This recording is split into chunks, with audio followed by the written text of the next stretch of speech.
In his hands, he's got the whole world in his hands. He got you and me, brother. In his hands, he's got you and me, brother. In his hands, he's got you and me, brother. In his hands, he's got the whole world in his hands. He got all your children. In his hand, he's got all of your children.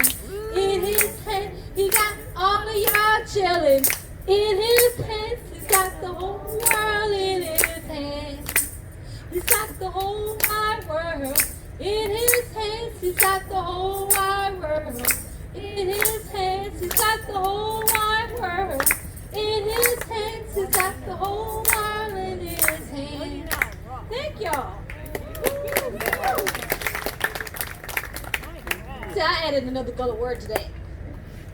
And I need y'all to tell me what Gullah words I just said. Churn. Y'all missed the second one I said at the end. Y'all thought I still said churn, didn't you? Brother. I said chilling. What was the other two? Sister? Brother? And I did say y'all. As in, it's a southern word and a Geechee word too. Now, a lot of people like to ask me, where did Gullah come from? It just dropped down at the sky, right? Huh? No, it didn't? Where it come from then? Huh? What'd you say? See, y'all whispering, I can't hear you. So it came from a continent over in Africa. What continent did it come from? What part of Africa? Not Sierra Leone. But I'm going to tell y'all right now, okay? I'm going to stop playing with y'all. I'm going to tell y'all. So it came from Angola. They took off the N and used the word Gola. They took it from Gola to Gullah. Because they wanted to be more proper. Anybody in here from Georgia? Born and raised? How north or how south were you? How north or how south were you? So you know a little bit about Savannah? You know where Geechee come from? Ah, see? I just stopped her in her tracks. Come on. She ain't know. So, over in Savannah, there's a river called the Ogeechee River. And they took the O off and they used the word Geechee. So, if she was back in the day, they call her Geechee or Geechee. What your name is, sweetheart? Yeah. Christy. Supposed to go be my make pretend fake mama. I'm probably older than she is, but y'all can't tell. If she was dropped off of Georgia, I was dropped off of Sakekalaki. Why is my mama a Geechee or Geechee and I'm a Gullah? What'd you say? Say it louder. There you go, location. Because of the location they dropped us off in, we were labeled as totally different, two totally different things. But in the early 2000s, they started to put the words together so that you didn't have Gullah Geechee. Y'all can sit right there. Sit right there if you want to sit right there. I don't care. In the early 2000s, they put two words together, Gullah Geechee. So, what they were trying to say is you can't have two different people that came from the same bloodline be totally different things. And the reason why we have the language of the Gullah people was because on one ship, how many languages y'all thought was on one ship? Quite a bit, right? Yeah. Quite a bit. What if I said over 100 different tribes were on one ship? So you can imagine how many languages was on one ship. So they had to make a language where they can understand each other. Say, for instance, one of my friends is Spanish. She can speak a little bit of English and I can understand her, but I can't speak Spanish, so she can't understand me. Then we're going to have to make out some kind of understanding, like Spanglish, to understand each other, right? So that's what Gullah Geechee pretty much is. It's two languages put together. So most of the people that came over here were French derived. So they took that French language and they took that English language and they blended it together and they got the Gullah Geechee language. I'm going to tell y'all some sayings that my grandfolks used to say to us. Is y'all listening? Y'all ears open, y'all minds open too, right? Here's your first one. Y'all long. You know what I said, right? She a Charleston, she know what I said. Y'all long. You want to tell them? That means you're a greedy person. Your eye long. Your eye is long. That means you want too much and you only need a little bit. You want more than what you can handle. You understand it? So back in the day, if y'all know anything about my grandmother would bake us a rum cake. Y'all know anything about a rum cake? Is you bake the cake, soak the rum, you gotta drink the cake, right? But she gave us a slither of a piece, let us taste it, because it had nuts and all that cherries and berries and things in them. So she gave us a slither of a piece, and I go back and said, Kenny, I give you another piece of that cake? He said, don't make your eyes on, you ain't get no more. She said, don't make your eyes on, you're not getting any more. Granny closed the eye, take your nap, guess what I did? I got me a bigger piece. When she wake up, I drunk or sleeping too. Here's your next one. Tie him out. Tie him out. Tell that attractive man to tie him out. Huh? Tire him out. Listen to the sentence. Tell that attractive man to tie him out. Tell that attractive man to be quiet. Tie him out. Be quiet. Zip it. Hush. We ain't gonna hear you. So here's the next one. Mahal let me. Mahal let me. I read your lips and you said it. Mahal let me. You want to answer now? My hand left me. My hand left me. That means I forgot. I didn't remember. Just had a blank spot. You know, most of the time, most of y'all would say blonde moments. Here's the next one. Iron crap until all day. She's laughing because she knows, she understands what I'm saying. Iron crap until all day.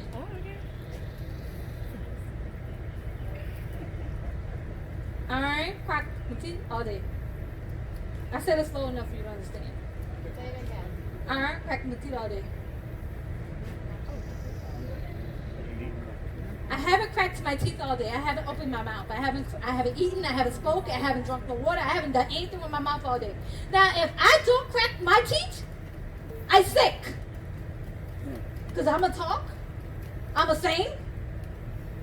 I'm going to whistle. I'm going to yell at churn. I'm going to do something. So if I ain't doing one of those things, I'm sick.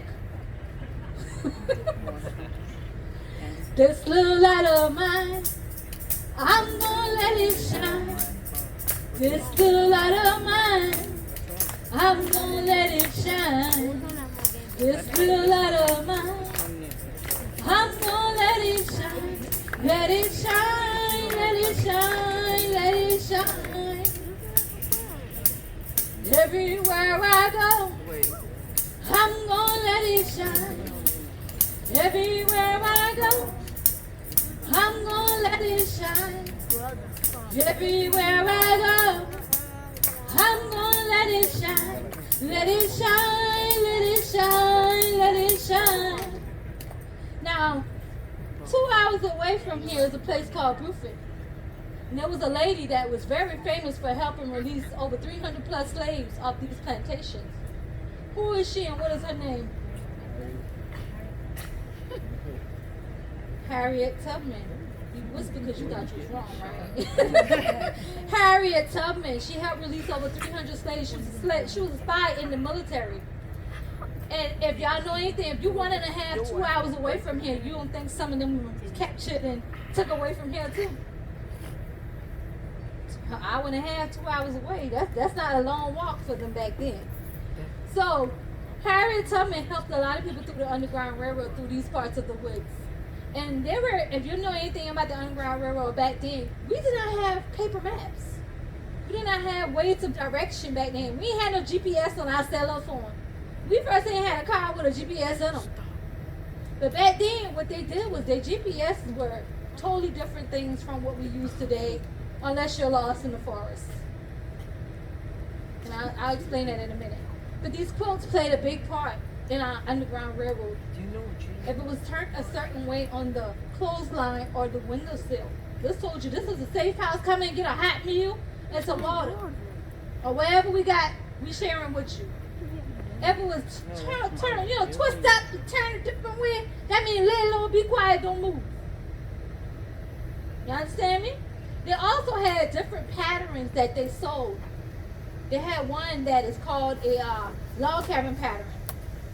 And what you do is you sew half this way, then you sew a different pattern this way, and then you do it, you keep doing it, and you have a little square in the middle of it. That's a log cabin pattern. They also had something called a bear claw. They also had geeses, flying geeses. Now, when you look at these patterns, it does not look like geeses. It's just triangles. But they labeled them so that they would know how to get through the Underground Railroad. There were also a couple of other ways to get through the Underground Railroad. Any of y'all know them? You can tell me. You don't have to raise your hand. What'd you say, sir? The little men at the door, they turn them a certain way to tell you it's safe or it ain't safe. One. Anybody else? How about the Northern Star? X's on the tree. Tunnels through your house. Cornrow in our hair. A worm. Oh, y'all ain't know that one, did you? Yeah. They would cornrow our hair in maps so the person behind us can read where we're going. Cornrows were not just for corn. They called our braids cornrows back in the day. Now, y'all just call them plaits, braids, or whatever you call them. But back then, it was called cornrows. You can either get prison cornrows or you can get designer cornrows. It all depends on your stylist. Now the prison one goes straight back. Designer ones, you have different styles and it looks just like the maps from back in the day. They also would have, they write on the trees or tie a piece of string on the trees. So the next person coming through the underground would have a way of direction. They also had some people that were also white that did not believe in slavery and that would hide them in the back of their carriages and drop them off in the next destination that was safe.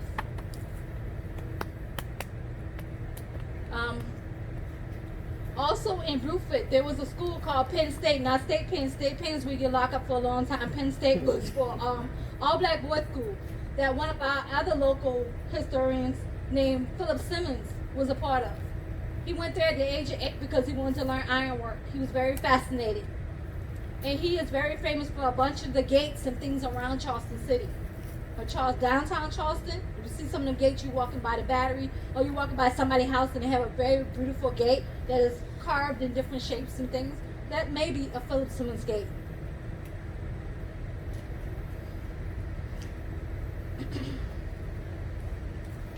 Anybody got a favorite song?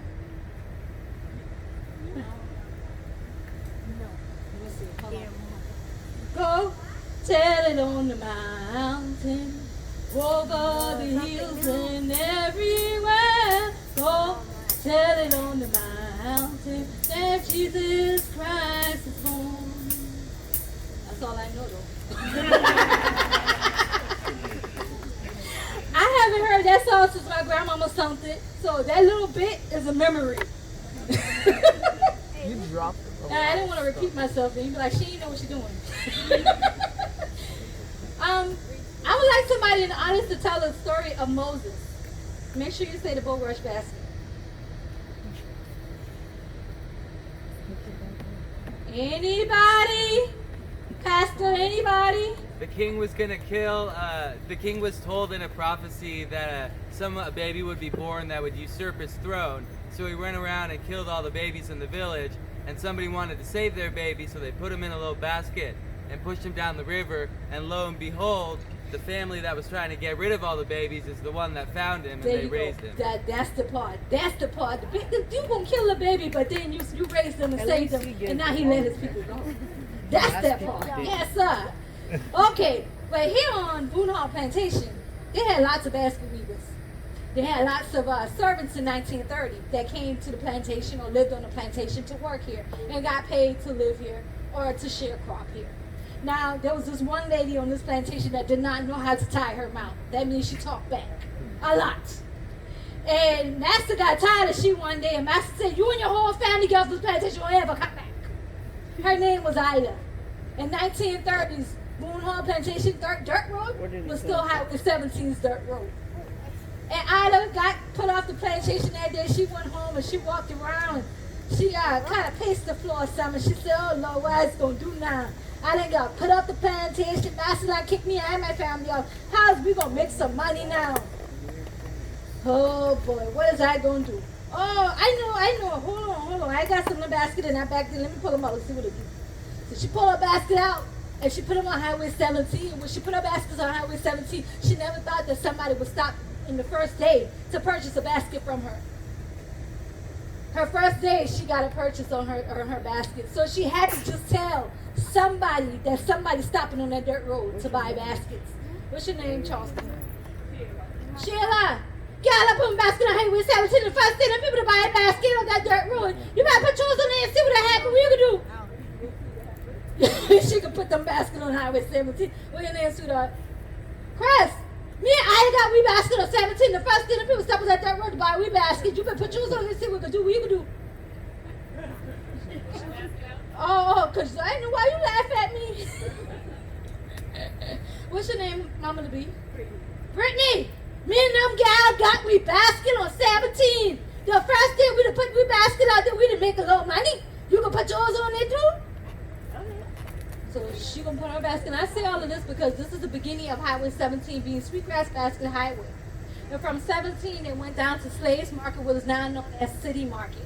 Now back in the day, Slaves Market was where they sold their handmade goods. Anything from baskets to fresh fruits, vegetables, meats, all of them, the one size fit all pants of the color purple. Y'all know them one? The one size fit all, you just jack them up and tie the string. They will sell the things that they handmade. And now the City Market is actually trying to get back to only handmade items inside of the City Market. They want to get back to the basics of all this, the stuff that you can order from Taiwan and China, and get back to the handmade items. Now, from the City Market, they went down to Broad Street. On Broad Street back in the days, my great-great-aunt was not known as a basket weaver. She was known as a flower lady. Here's what the card says, Charleston, South Carolina. These flower women outside the Charleston post office reflect a typical past of Charleston charm of yesteryear, as well as today. Every season, these ladies offer flowers of the Low Country for sale, and this view shows the springtime flowers and magnolia leaves. You can look at this picture and see we are family. She's right around the corner. Right around the corner means if you leave out here and you take a right, you in Stoughton. She from right around the corner. And she was a flower lady on the Broad Street of downtown Charleston. Now the four corners of law, anybody know what you do in the four corners of law? On Broad Street? You go to church? Go to jail, go to post office, and what else? Mechanic? Get married and divorced. You gotta go to court. You go to municipal court. There you go. Judicial, there's a municipal, judicial, federal, and what? Yeah, religion. No more. Huh? Yeah, well, church law is religion, right? Whatever religion you believe in. Higher power, God, Jesus, Yahweh, whoever. That's it. Whatever you believe in. Church law, right? Okay. Here on Boone Plantation, they were known for 5 things that made them very wealthy. Can y'all name them out, please? Cotton, indigo, bricks. Huh? No, not rice, pecans. Lumber. Why we did not say rice? Because we are on a brackish water. Anybody ever fish in brackish water? The water salty in it. Can't taste the fresh water in them. But it's salt water and fresh water put together. So you cannot plant rice in that kind of water. But they, on this plantation, they were allowed to plant a little bit of Carolina gold in some of the ponds and things that they have around here that are fresher water. But they cannot plant here, so they did not become rich off of the Carolina gold here on this plantation. But other plantations did. And I want to explain just a short version of how they did it. Plant the rice in fresh water. There was a bridge. I don't know if y'all ever seen the bridge, but it's a bridge that you can let the water in and let the water out. so the plant did not drought or the plant did not drown. Once the rice is ready and being processed, you're going to lay it out to dry a little bit. You want all that water and stuff to get off of it. Then you're going to take it and you're going to beat it once it's dry. Beat it so the rice can shake off. And then you're going to take a big rice pan or basket. If y'all seen it in a second house, it's a big basket. You're going to take that big basket and you're going to gather that rice in that basket. And you're going to shake it in the wind. While you're shaking it in the wind, it's taking the husk and the shell off of the rice. And the rice is falling back into the basket. How many pounds of rice y'all think that basket hold?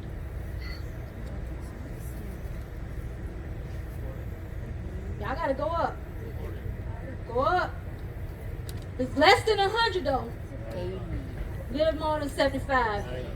80 pounds of rice. And they would have to tote that rice on their heads. Depending on how far they was, 10, 15 miles. How many of y'all put y'all 80-pound child on y'all head for the rest of the day? I know I can't. I can't, because he heavy, he's solid. Eat everything bread and everything fried. So here, this is how young men with the baskets, young men were the first to make the baskets. And at the very age of 10 years old, they would go to their dad and they would ask him, Dad, I would like to become a man today. And the dad would tell him, you have to weave a basket that is watertight. If the basket was watertight, he would become a man at 10 years old. Why? Because at 5 or 6 years old, they already started working in the brickyard and making the bricks. So they already have 4 to 5 years already in work. My grandmother was 12. She had a first child. 12. She was 15 by the time she was married. By the time she was 30, she already had like 6 or 7 kids. Not 67, but 627.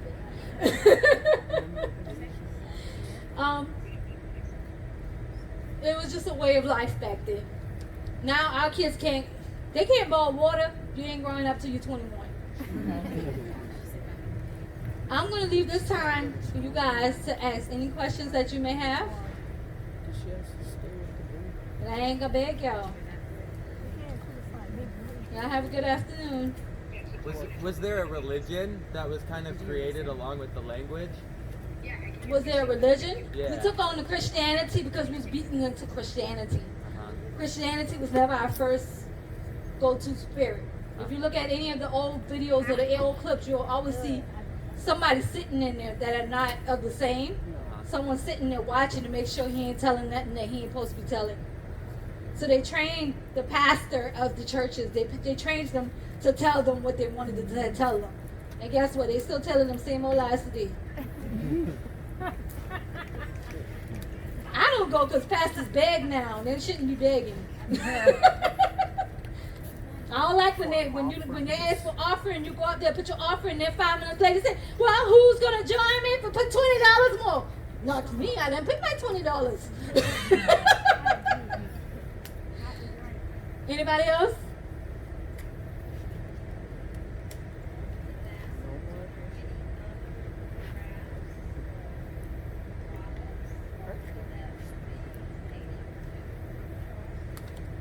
Any other crafts? Sweetgrass baskets, quilts.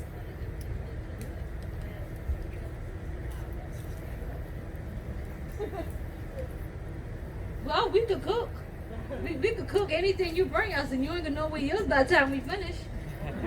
I tell you that much. You want some gumbo? I can make it without shrimp, or I can make it with shrimp. What do you want? We could cook. We were very good seamstresses back then. We had a lot of iron makers where they made the nails and the tools and different things that they needed. We had shoemakers, we had shoe cleaners, we had barbers, we had hairdressers. We have lots of crafts. And our craft just doesn't have to produce something. Our craft can just be doing something. You understand me? Yes, ma'am. Now, I tell you one thing y'all raise up. When y'all find out them oxtail that taste good, when y'all find out that, y'all raise the price. I ain't paying no $14.99 for no oxtail. Back then, it was free because Master Shrimp at the house, he didn't want that. When he taste me, I taste that, huh, y'all raise the price.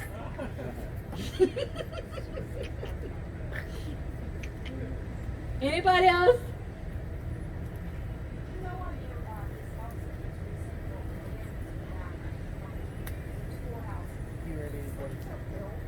The slaves helped build everything on this plantation. These houses were built from misfit bricks. The big house, this is the third big house. I don't know how you get four. The first one burnt down. Second one was too small. The third one is 1935, which is this one. Y'all heard what I said the last time, right? The second one was too small, so they built this one. Okay, some of the houses that slaves used to live in, which was by these oaks right here and over here by the water. They tore those houses down, actually used the brick to make the wall and some of that part of the house down there. And they only left the 9 in the middle. It used to be 27 houses. 9 here, 9 there, and 9 in the middle. So yeah, slave helped build everything on the plantation, except probably that office building. 3 that I know of. So you had to think how much? How many? You said 10? 3. You got 3? Add 10 more to that. That's 13 children plus you and your wife. That's 15. Plus you, your mom, and your daddy. You got it? That's 17 people so far. You could get up to 21 people and you lay where you lay. Ain't no TV, ain't no VCR, ain't no radio. Entertainment was having relations.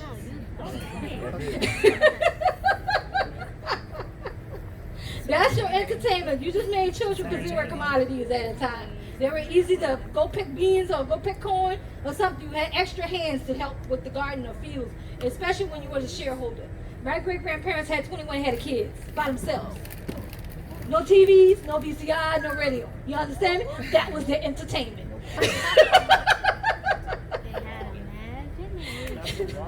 Anyone else? When the saints go marching in, when the saints go marching in, oh Lord, I want to be in that number.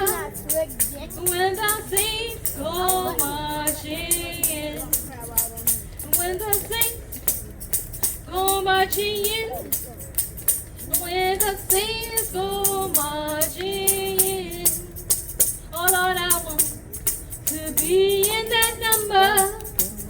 When the saints go marching in. I want to thank you all for coming.